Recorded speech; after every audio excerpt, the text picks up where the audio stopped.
પ્રતીક દ્વારા બોધ બીજા યુનિટમાં જે શ્લોકનું ભાષાંતર છે એમાં આ બધું પ્રસ્તુત અપ્રસ્તુત બતાવ્યું છે આપણને.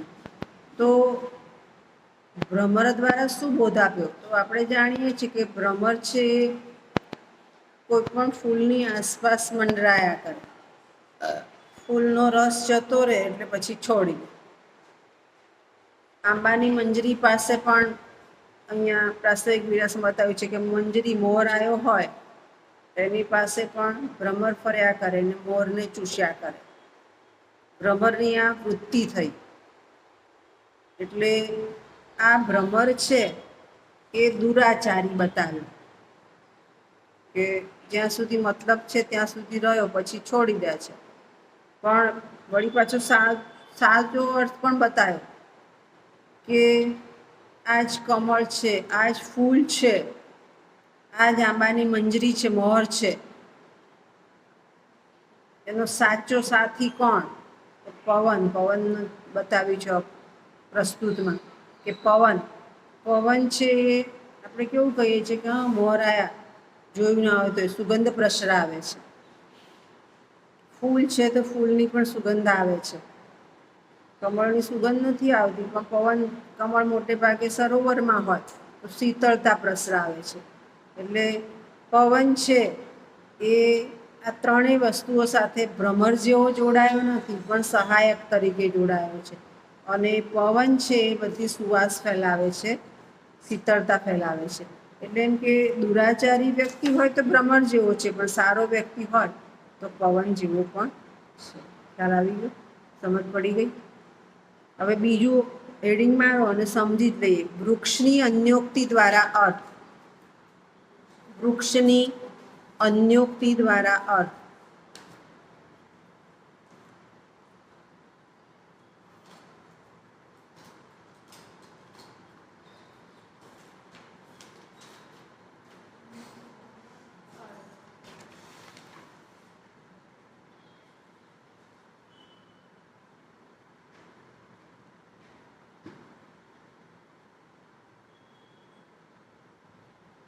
તો વૃક્ષની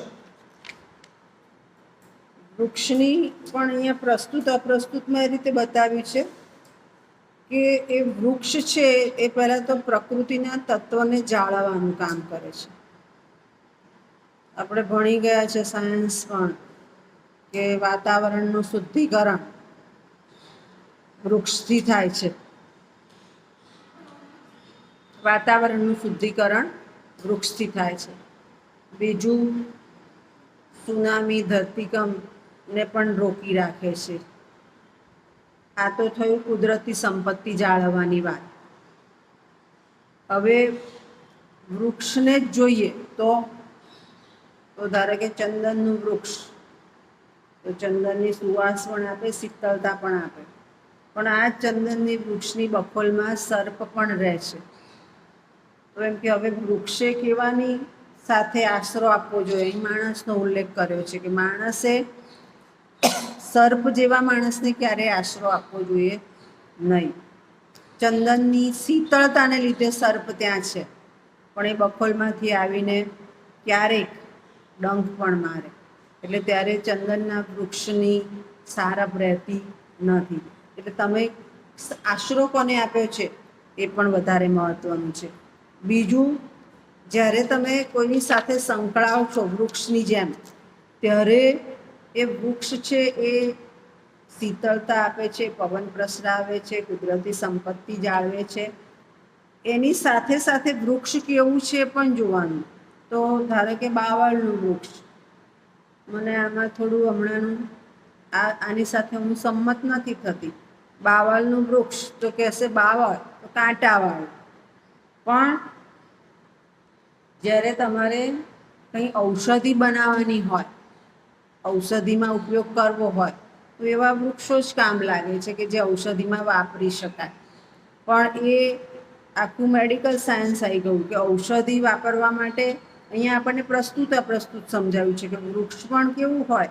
તો જો કે બાવળનું વૃક્ષ છે તો કામમાં આવશે નહીં, પણ મેડિકલ સાયન્સ પ્રમાણે જોઈએ તો કામમાં આવે. પણ આપણને અહીંયા પ્રસ્તુત અપ્રસ્તુત બતાવ્યું છે કે વૃક્ષ પણ એવું હોવું જોઈએ કે જે ભયાવહ, જે માનવ જાતને ઉપયોગી હોય અને માનવ જાતને ઉપયોગી થઈને એ ઉપયોગમાં આવે, તો એવા વૃક્ષનો ઉપયોગ કરી શકાતો હોય છે. આમ તો પહેલાંના જમાનામાં બાવળના દાંતણે થતા હતા, એટલે મેં ના કીધું કે હું આ મત સાથે સંમત નથી થતી. નેગેટિવ વસ્તુ છે કાઢી નાખો અને પછી એની પોઝિટિવ વસ્તુનો ઉપયોગ કરી શકાય. હમણાં મને આ જે પગનો પ્રોબ્લેમ થયો એમાં પણ મને ખબર પડી. મારા દીકરાઓ છે એ આયુર્વેદિક ડૉક્ટર છે. હવે આ એક લોકલ ટેબ્લેટ છે, કોઈ કંપનીની નથી, લોકલ. ધારો કે આપણે રિસર્ચ કરીએ અને કાઢીએ એવી. તો એમાં ગોળીનું નામ જ બબૂલ છે. આ બાવળના વૃક્ષમાંથી જે એના ફૂલ હોય છે ને, એ ફૂલનું સિંચન કરીને એને ગાળીને જે કંઈ પ્રોસેસ કરવી પડતી હોય આયુર્વેદિક પ્રમાણે, એ પ્રોસેસ થઈને ગોળી બનાવી છે. અને એ ગોળીનો મને અનુભવ છે. 3 જ દિવસમાં હું બેસી રહેતી ખાટલામાંથી, એમાંથી ચાલતી થઈ. એટલે મેડિકલ સાયન્સ પ્રમાણે તમે દરેક વસ્તુનો પોઝિટિવ ઉપયોગ કરી શકો છો, પણ તમને એનું સૈદ્ધાંતિક ખબર હોવી જોઈએ. અને આપણને અહીંયા પ્રસ્તુત આપ્યું છે.